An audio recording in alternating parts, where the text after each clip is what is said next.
Good evening, friends, and welcome to Sleepy Time Tales, a podcast aimed at helping you to get a good night's sleep.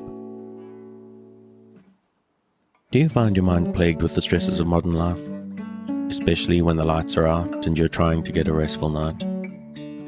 Does your spinning mind keep you awake?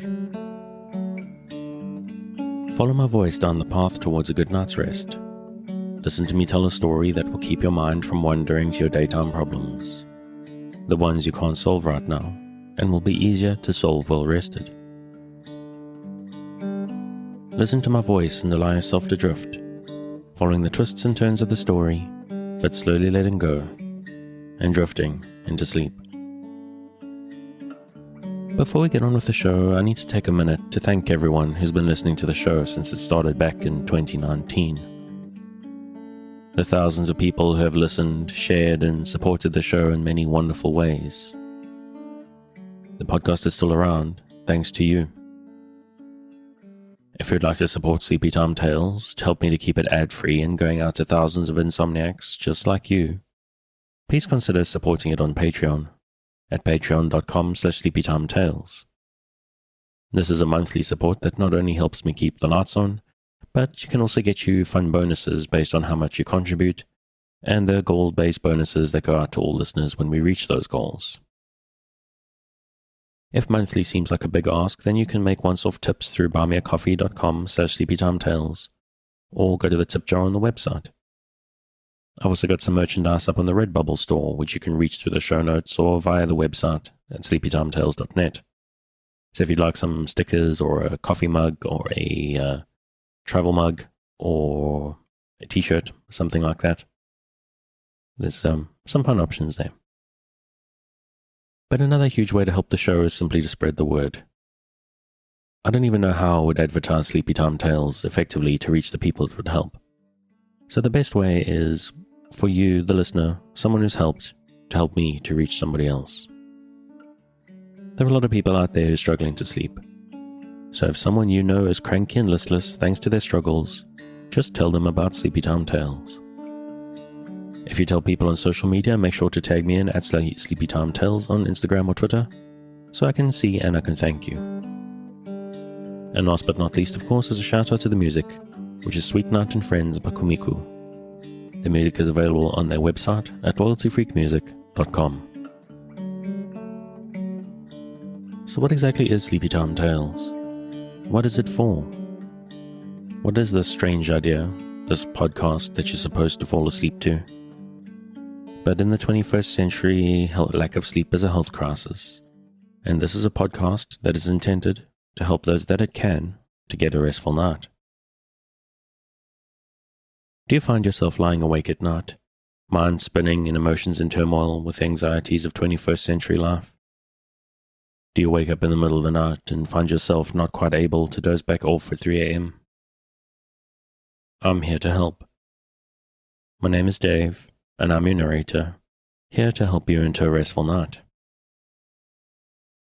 Sleepy Time Tales is intended to be used as a distraction to what keeps you awake at night, or maybe sometimes background noise or even just company. That's why I make these episodes quite long, so that I'm here for you without any pressure of the end coming. Now, as far as I know, there are a couple of different ways to engage with the podcast. The primary idea is that it gives you something to focus on, a story or an event that lets you keep your mind on a specific point, to stop it from spinning out into the stresses and anxieties that keep you staring at the ceiling, to focus just enough not to resist the embrace of a night's sleep when it comes for you. But maybe you need something a little bit different. Maybe you just need some background. Some people go for white noise, some people go for the sound of the ocean, some go for wind in the trees, and some go for just some boring dude droning on. But however you're engaging with the show, it's important that you don't force the sleep. Just keep a light mental grip on the thread of the story and allow the need for sleep to come for you. Now, obviously, I'm hoping that you're asleep before I get to the end of the episode, but it's important that you don't feel pressurized. This may not work on your first night. It may take a few nights for you to get used to listening to my voice. Maybe my accent is strange to you. Maybe one episode just isn't long enough. Or maybe your problem isn't going to sleep. Maybe your problem is waking up in the middle of the night. What I recommend, what I do, because of what works for me, is to let the podcast run all night. Download a whole bunch of episodes, have enough to listen to through the whole night, playlist them and let them go. That way, if you wake up at 3 a.m. and your stream is still running and your earbuds are falling out or it's still going on in the background, you can just pop your earbuds in and allow yourself to go straight back to sleep again. I even recommend you do the same thing if you wake up just before your alarm. I've had people actually thank me for suggesting this. If you wake up 30 minutes or 60 minutes, do the same thing, pop your earbuds in, carry on listening, go back to sleep.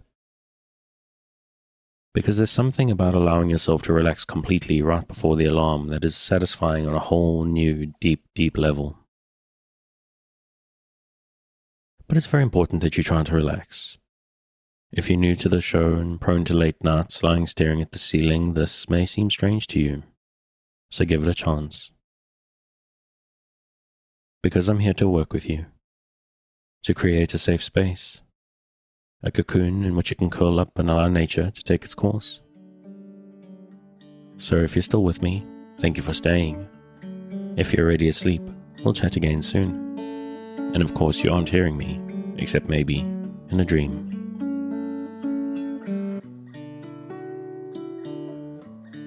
This week, we return to Pride and Prejudice by Jane Austen. Chapter 7. Mr. Bennet's property consisted almost entirely in an estate of £2,000 a year, which, unfortunately for his daughters, was entailed in default of heirs male on a distant relation.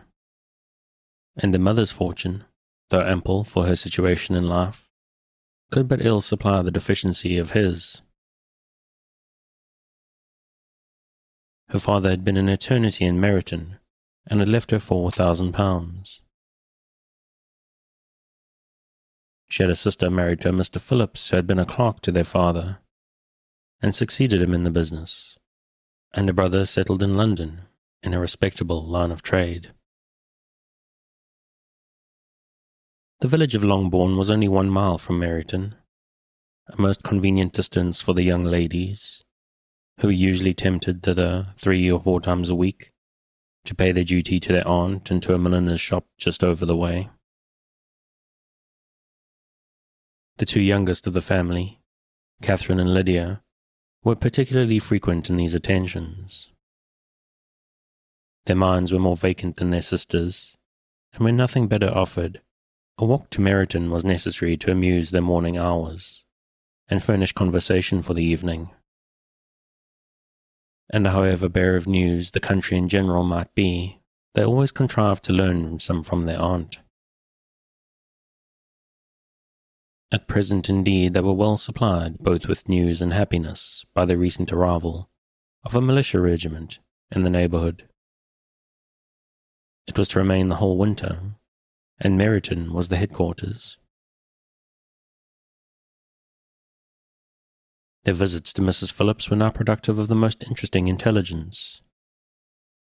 Every day added something to their knowledge of the officers' names and connections. Their lodgings were not long a secret, and at length they began to know the officers themselves. Mr. Phillips visited them all, and this opened to his nieces a store of felicity unknown before. They could talk of nothing but officers, and Mr. Bingley's large fortune, the mention of which gave animation to their mother, was worthless in their eyes when opposed to the regimentals of an ensign. After listening one morning to their effusions on this subject, Mr. Bennet coolly observed, "From all that I can collect by your manner of talking, you must be 2 of the silliest girls in the country. I have suspected it some time, but I am now convinced." Catherine was disconcerted and made no answer, but Lydia, with perfect indifference, continued to express her admiration of Captain Carter, and a hope of seeing him in the course of the day, as he was going the next morning to London. "I am astonished, my dear," said Mrs. Bennet, "that you should be so ready to think your own children silly. If I wish to think slightingly of anybody's children, it should not be of my own, however."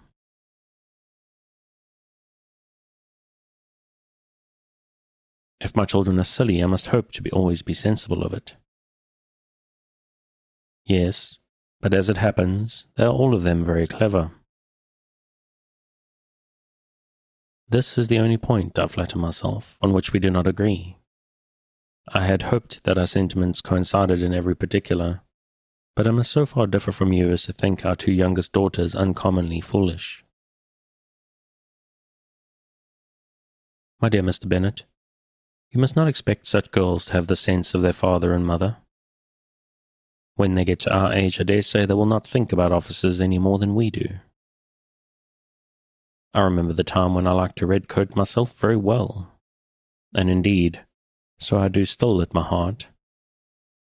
And if a smart young colonel with 5,000 or 6,000 a year should want one of my girls, I should not say nay to him. And I thought Colonel Forster looked very becoming the other night at Sir William's in his regimentals." "Mamma," cried Lydia, "my aunt says that Colonel Forster and Captain Carter do not go so often to Miss Watson's as they did when they first came. She sees them now very often standing in Clark's library." Mrs. Bennet was prevented replying by the entrance of the footman, with a note for Miss Bennet. It came from Netherfield, and the servant waited for an answer.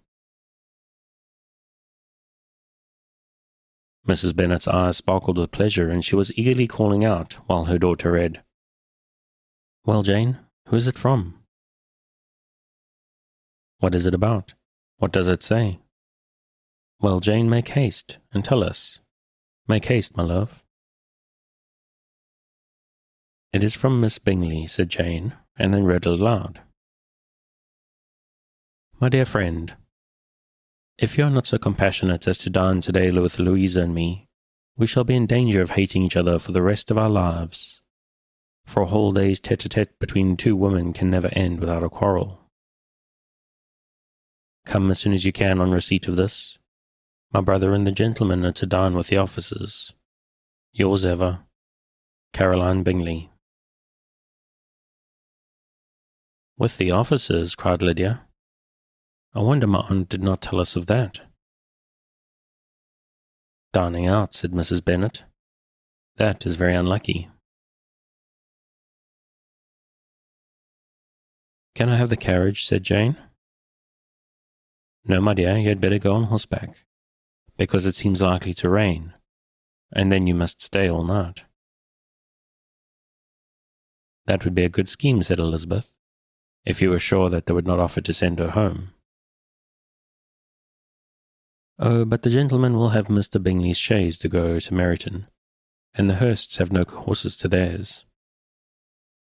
I'd much rather go in the coach." "But, my dear, your father cannot spare the horses, I'm sure." "They are wanted in the farm, Mr. Bennet, are they not?" "They are wanted in the farm much oftener than I can get them." "But you have got them today," said Elizabeth. "My mother's purpose will be answered." She did at last extort from her father an acknowledgment that the horses were engaged. Elizabeth was therefore obliged to go on horseback, and her mother attended her to the door, with many cheerful prognostics of a bad day. Her hopes were answered. Jane had not been gone long before it rained hard. Her sisters were uneasy for her, but her mother was delighted. The rain continued the whole evening without intermission. Jane certainly could not come back. "This was a lucky idea of mine indeed," said Mrs. Bennet more than once, as if the credit of making it rain were all her own. Till the next morning, however, she was not aware of all the felicity of her contrivance. Breakfast was scarcely over when a servant from Netherfield brought the following note for Elizabeth.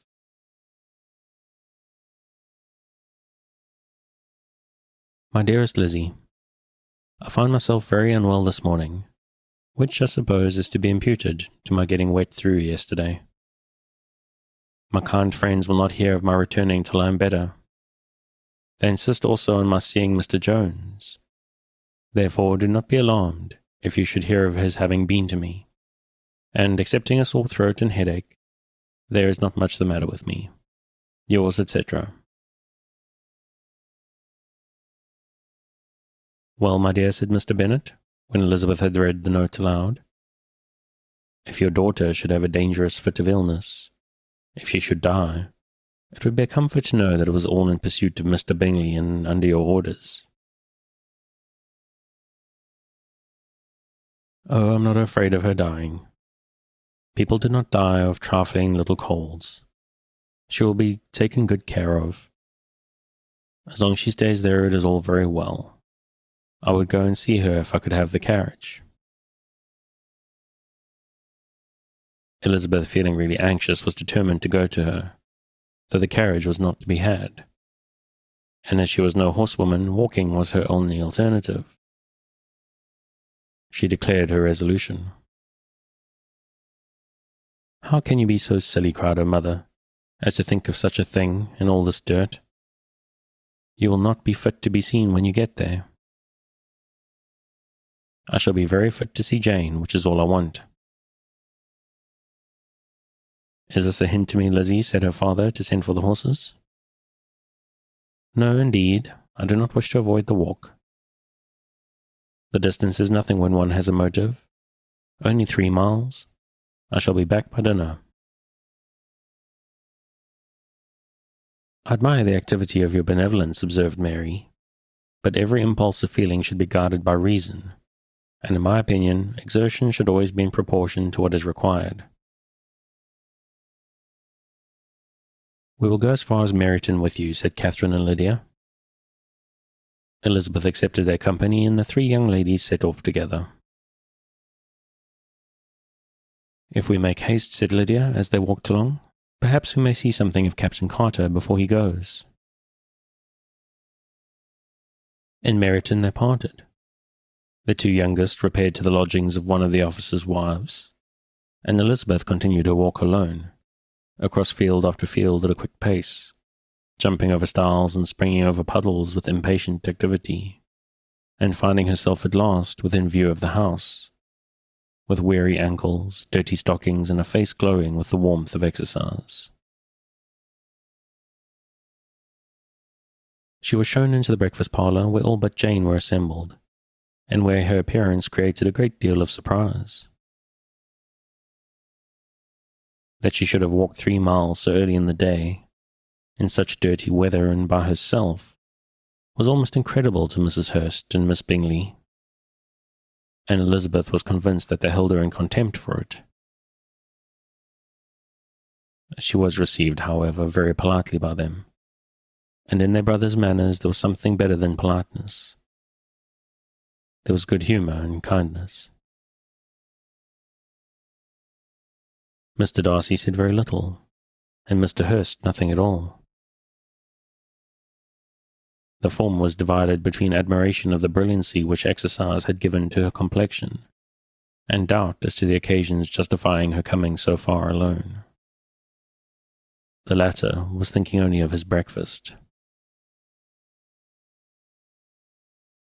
Her inquiries after her sister were not very favourably answered. Miss Bennet had slept ill, and though up, was very feverish, and not well enough to leave her room. Elizabeth was glad to be taken to her immediately, and Jane, who had only been withheld by the fear of giving alarm or inconvenience from expressing in her note how much she longed for such a visit, was delighted at her entrance. She was not equal, however, to much conversation, and when Miss Bingley left them together, could attempt little besides expressions of gratitude for the extraordinary kindness she was treated with. Elizabeth silently attended her. When breakfast was over, they were joined by the sisters, and Elizabeth began to like them herself, when she saw how much affection and solicitude they showed for Jane. The apothecary came, and having examined his patient, said, as might be supposed, that she had caught a violent cold, and that they must endeavour to get the better of it. Advised her to return to bed, and promised her some draughts. The advice was followed readily, for the feverish symptoms increased, and her head ached acutely. Elizabeth did not quit her room for a moment, nor were the other ladies often absent. The gentlemen being out, they had in fact nothing to do elsewhere. When the clock struck 3, Elizabeth said she must go, and very unwillingly said so. Miss Bingley offered her the carriage, and she only wanted a little pressing to accept it, when Jane testified such concern in parting with her, that Miss Bingley was obliged to convert the offer of the chaise to an invitation to remain at Netherfield for the present. Elizabeth most thankfully consented, and a servant was dispatched to Longbourn to acquaint the family with her stay and bring back a supply of clothes. Chapter 8. At 5 o'clock, the two ladies retired to dress, and at 6:30 Elizabeth was summoned to dinner. To the civil enquiries which then poured in, and amongst which she had the pleasure of distinguishing the much superior solicitude of Mr. Bingley's, she could not make a very favourable answer. Jane was by no means better.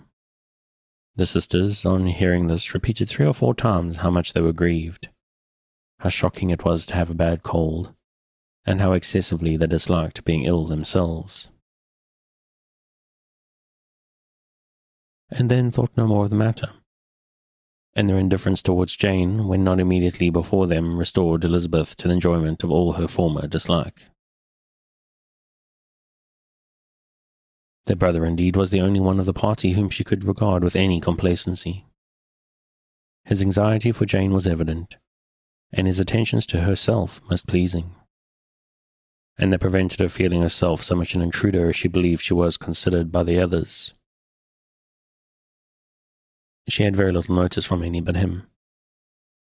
Miss Bingley was engrossed by Mr. Darcy, her sister scarcely less so, and as for Mr. Hurst, by whom Elizabeth sat, he was an indolent man who lived only to eat, drink, and play at cards, who, when he found her to prefer a plain dish to a ragout, had nothing to say to her. When dinner was over, she returned directly to Jane, and Miss Bingley began abusing her as soon as she was out of the room. Her manners were pronounced to be very bad indeed, a mixture of pride and impertinence. She had no conversation, no style, no beauty. Mrs. Hurst thought the same, and added, "She has nothing, in short, to recommend her, but being an excellent walker. I shall never forget her appearance this morning. She really looked almost wild." "She did indeed, Louisa. I could hardly keep my countenance. Very nonsensical to come at all. Why must she been scampering about the country because her sister had a cold? Her hair so untidy, so blowsy." "Yes, and her petticoat. I hope you saw her petticoat. 6 inches deep in mud, I am absolutely certain. And the gown which had been let down to hide it, not doing its office." "Your picture may be very exact, Louisa," said Bingley, "but this was all lost upon me. I thought Miss Elizabeth Bennet looked remarkably well when she came into the room this morning. Her dirty petticoat quite escaped my notice." "You observed it, Mr. Darcy, I am sure," said Miss Bingley, "and I am inclined to think that you would not wish to see your sister make such an exhibition." "Certainly not. To walk 3 miles, or 4 miles, or 5 miles, or whatever it is, above her ankles in dirt, and alone, quite alone. What could she mean by it? It seems to me to show an abominable sort of conceited independence, the most country town indifference to decorum." "It shows an affection for her sister that is very pleasing," said Bingley.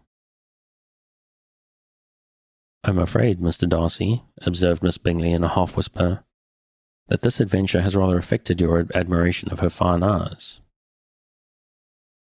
Not at all, he replied. They were brightened by the exercise. A short pause followed this speech, and Mrs. Hurst began again.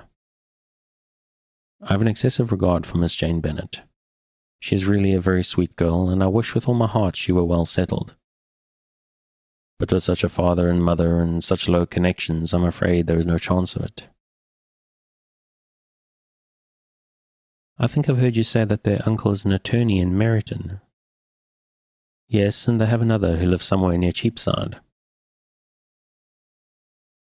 That is capital, added her sister, and they both laughed heartily. If they had enough uncles to fill all Cheapside, cried Bingley, it would not make them one jot less agreeable. But it must very materially lessen the chance of marrying men of any consideration in the world, replied Darcy. To this speech, Bingley made no answer, but his sisters gave it their hearty assent, and indulged their mirth for some time at the expense of their dear friend's vulgar relations. With renewal of tenderness, however, they returned to her room on leaving the dining parlour, and sat with her till summoned to coffee. She was still very poorly, and Elizabeth would not quit her at all, till late in the evening, when she had the comfort of seeing her sleep, and when it seemed to her rather right than pleasant that she should go downstairs herself. On entering the drawing-room, she found the whole party at loo, and was immediately invited to join them. But suspecting them to be playing high, she declined it, and making her sister the excuse, she said she would amuse herself for the short time she could stay below with the book. Mr. Hurst looked at her with astonishment. Do you prefer reading to cards? Said he. That is rather singular. Miss Eliza Bennet, said Miss Bingley, despises cards. She's a great reader and has no pleasure in anything else. I deserve neither such praise nor such censure, cried Elizabeth. I am not a great reader, and I have pleasure in many things. In nursing your sister, I am sure you have pleasure, said Bingley, and I hope it will soon be increased by seeing her quite well. Elizabeth thanked him from her heart, and then walked towards the table where a few books were lying. He immediately offered to fetch her others, all that his library afforded. And I wish my collection were larger for your benefit and my own credit, but I'm an idle fellow, and though I have not many, I have more than I ever looked into. Elizabeth assured him that she could suit herself perfectly with those in the room. I'm astonished, said Miss Bingley, that my father should have left so small a collection of books. What a delightful library you have at Pemberley, Mr. Darcy. It ought to be good, he replied. It has been the work of many generations. And then you have added so much to it yourself. You're always buying books. I cannot comprehend the neglect of a family library in such days as these. Neglect? I'm sure you neglect nothing that can add to the beauties of that noble place, Charles. When you build your house, I wish it may be half as delightful as Pemberley. I wish it may. But I would really advise you to make your purchase in that neighbourhood, and take Pemberley for a kind of model. There is not a finer county in England than Derbyshire. With all my heart, I'll buy Pemberley itself if Darcy will sell it. I'm talking of possibilities, Charles. Upon my word, Caroline, I should think it more possible to get Pemberley by purchase than by imitation.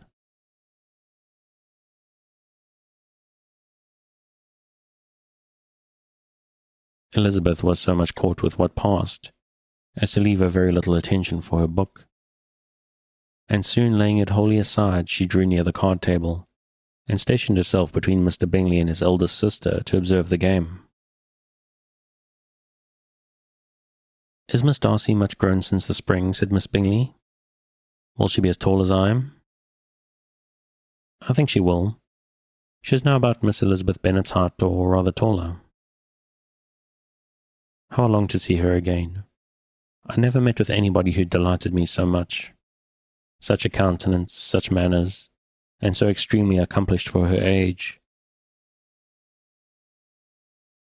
Her performance on the pianoforte is exquisite. It is amazing to me, said Bingley, how young ladies can have patience to be so very accomplished as they all are. All young ladies accomplished? My dear Charles, what do you mean? Yes, all of them, I think. They all paint tables, cover screens, and neck purses. I scarcely know anyone who cannot do all this, and I'm sure I never heard a young lady spoken of for the first time without being informed that she was very accomplished. Your list of the common extent of accomplishments, said Darcy, has too much truth. The word is applied to many a woman who deserves it no otherwise than by netting a purse or covering a screen. But I am very far from agreeing with you in your estimation of ladies in general. I cannot boast of knowing more than half a dozen, in the whole range of my acquaintance, that are really accomplished. Nor I am sure, said Miss Bingley. Then, observed Elizabeth, you must comprehend a great deal in your idea of an accomplished woman. Yes, I do comprehend a great deal in it. Oh, certainly, cried his faithful assistant. No one can be really esteemed accomplished who does not greatly surpass what is usually met with. A woman must have a thorough knowledge of music, singing, drawing, dancing, in the modern languages, to deserve the word. And besides all this, she must possess a certain something in her air and manner of walking, the tone of her voice, her address and expressions, or the word will be but half deserved. All this she must possess, added Darcy, and to all this she must yet add something more substantial, in the improvement of her mind by extensive reading. I am no longer surprised at your knowing only 6 accomplished women. I rather wonder now at you knowing any. Are you so severe upon your own sex as to doubt the possibility of all this? I never saw such a woman. I never saw such capacity and taste and application and elegance as you describe united. Mrs. Hurst and Miss Bingley both cried out against the injustice of her implied doubt, and were both protesting that they knew many women who answered the description, when Mr. Hurst called them to order, with their bitter complaints of their inattention to what was going forward. As all conversation was thereby at an end, Elizabeth soon afterwards left the room. Miss Bennet, said Miss Bingley, when the door was closed on her, is one of those young ladies who seek to recommend themselves to the other sex by undervaluing their own, and with many men I dare say it succeeds. But in my opinion it is a paltry device, a very mean art. Undoubtedly, replied Darcy, to whom this remark was chiefly addressed. There is meanness in all the arts which ladies sometimes condescend to employ for captivation. Whatever bears affinity to cunning is despicable. Miss Bingley was not so entirely satisfied with this reply as to continue the subject. Elizabeth joined them again only to say that her sister was worse, and that she could not leave her. Bingley urged Mr. Jones being sent for immediately, while his sisters, convinced that no country advice could be of any service, recommended an express to town for one of the most eminent physicians. This she would not hear of, but she was not so unwilling to comply with their brother's proposal, and it was settled that Mr. Jones should be sent for early in the morning, if Miss Bennet were not decidedly better. Bingley was quite uncomfortable. His sisters declared that they were miserable. They solaced their wretchedness, however, by duets after supper, while he could find no better relief to his feelings than by giving his housekeeper directions that every attention might be paid to the sick lady and her sister.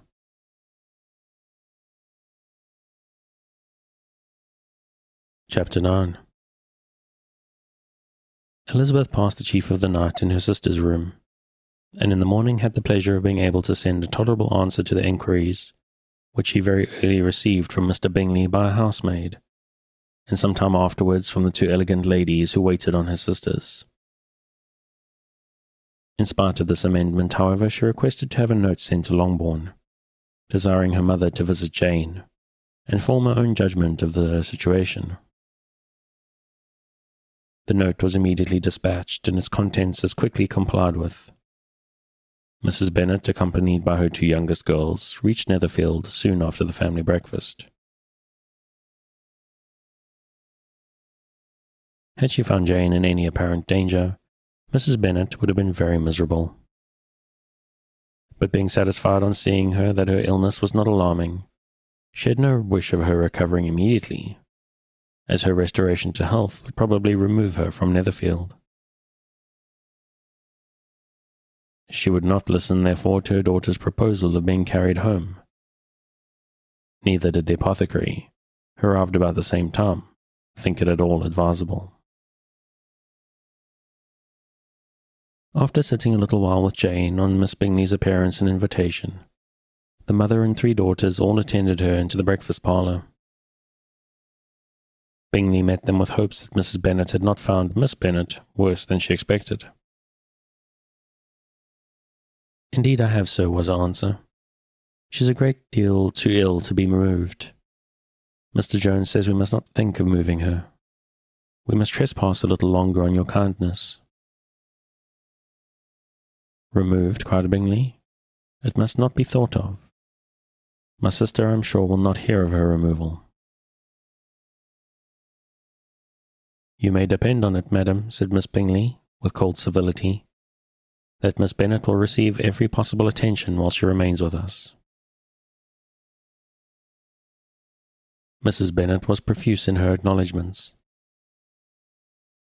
"I'm sure," she added, "if it were not for such good friends, I do not know what would become of her, for she is very ill indeed, and suffers a vast deal, though with the greatest patience in the world, which is always the way with her.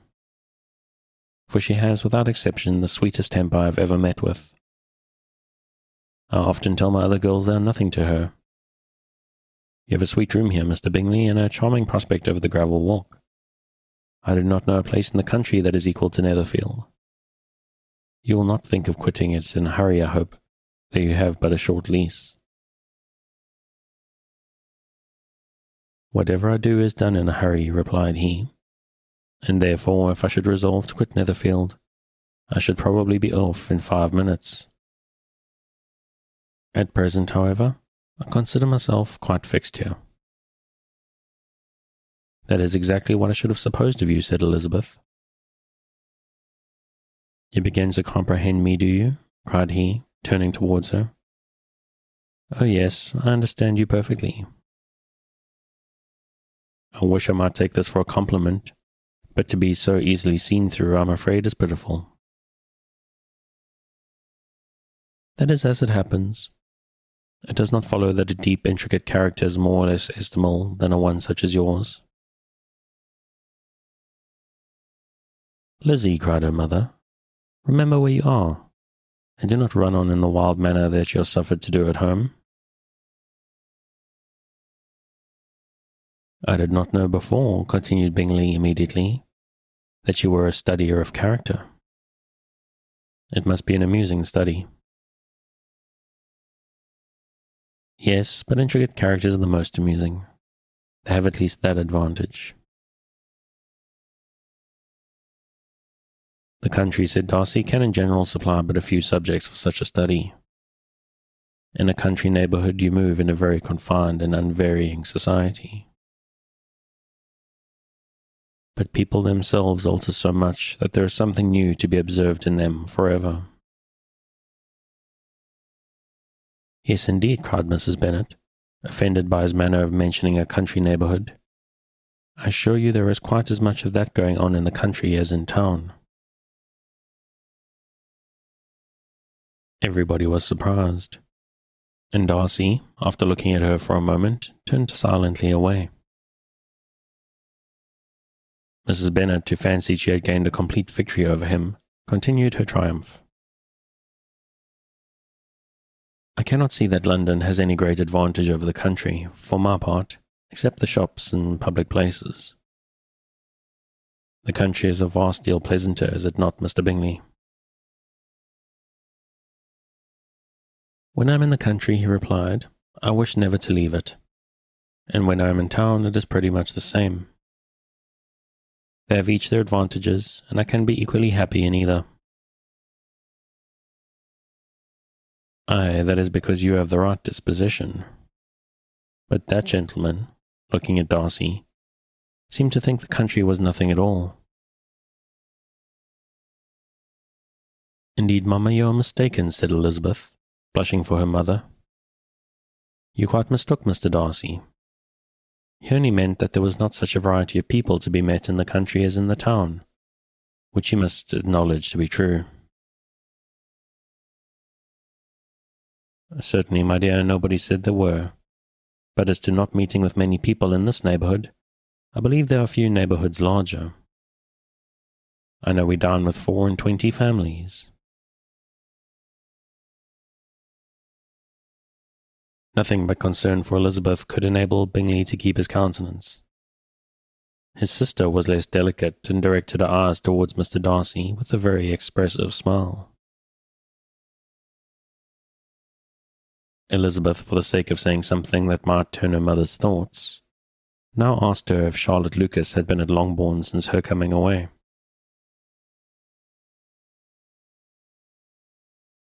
Yes, she called yesterday with her father. What an agreeable man Sir William is, Mr. Bingley, is not he? So much the man of fashion, so genteel and easy. He has always something to say to everybody. That is my idea of good breeding. And those persons who fancy themselves very important and never open their mouths quite mistake the matter. Did Charlotte dine with you? No, she would go home. I fancy she was wanted about the mince pies. For my part, Mr. Bingley, I always keep the servants that can do their own work. My daughters are brought up very differently, but everybody is to judge for themselves, and the Lucases are very good sort of girls, I assure you. It is a pity they are not handsome. Not that I think Charlotte is so very plain, but then she is our particular friend. She seems a very pleasant young woman. Oh, dear, yes, but you must own she is very plain. Lady Lucas herself has often said so, and envied me Jane's beauty. I do not like to boast of my own child, but to be sure, Jane, one does not often see anybody better looking. That is what everybody says. I do not trust my own partiality. When she was only 15, there was a man at my brother Gardiner's in town, so much in love with her that my sister-in-law was sure he would make her an offer before we came away. But however, he did not. Perhaps he thought her too young. However, he wrote some verses on her, and very pretty they were. And so ended his affection, said Elizabeth impatiently. There has been many a one, I fancy, overcome in the same way. I wonder who first discovered the efficacy of poetry in driving away love. I have been used to consider poetry as the food of love, said Darcy. Of a fine, stout, healthy love it may. Everything nourishes what is strong already. But if it be only a slight, thin sort of inclination, I am convinced that one good sonnet will starve it entirely away. Darcy only smiled, and the general pause which ensued made Elizabeth tremble lest her mother should be exposing herself again. She longed to speak, but could think of nothing to say, and after a short silence, Mrs. Bennet began repeating her thanks to Mr. Bingley for his kindness to Jane, with an apology for troubling him also with Lizzie. Mr. Bingley was unaffectedly civil in his answer, and forced his younger sister to be civil also, and say what the occasion required. She performed her part indeed without much graciousness, but Mrs. Bennet was satisfied, and soon afterwards ordered her carriage. Upon this signal, the youngest of her daughters put herself forward. The two girls had been whispering to each other during the whole visit, and the result of it was that the youngest should tax Mr. Bingley with having promised on his first coming into the country to give a ball at Netherfield. Lydia was a stout, well-grown girl of 15, with a fine complexion and good-humoured countenance. A favourite with her mother, whose affection had brought her into public at an early age. She had high animal spirits and a sort of natural self-consequence, which the attention of the officers, to whom her uncle's good dinners and her own easy manners recommended her, had increased into assurance. She was very equal, therefore, to address Mr. Bingley on the subject of the ball, and abruptly reminded him of his promise, adding that it would be the most shameful thing in the world if he did not keep it. His answer to this sudden attack was delightful in their mother's ear. "I am perfectly ready, I assure you, to keep my engagement, and when your sister is recovered, you shall, if you please, name the very day of the ball. But you would not wish to be dancing when she is ill." Lydia declared herself satisfied.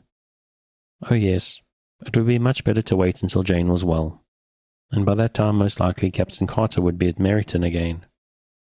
And when you have given your ball, she added, I shall insist on their giving one also. I shall tell Colonel Foster that it'll be quite a shame if he does not.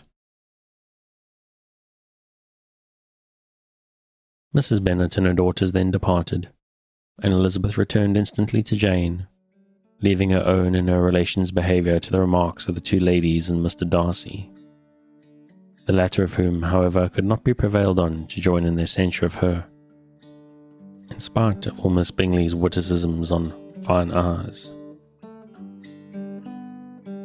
And with that mean-spirited finish, well, a lot of really mean people in this book so far, I'm going to end it for tonight. If you'd like to pick up where we left off and get to know more of the adventures of Elizabeth and Mr. Darcy, you can, as always, find the original on Project Gutenberg at the link in the show notes.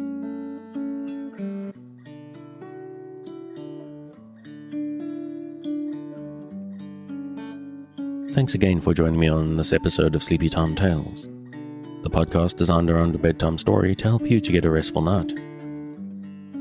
New episodes will be released every Sunday night to give you something fresh to help you rest in a new week. But make sure to subscribe in whatever service you use so that you get your new episodes whenever they come out. A reminder that the music for tonight is Sweet Night and Friends by Kumiku. Check out more of their work on their website, which you'll find linked in the show notes. Good night, and sweet dreams.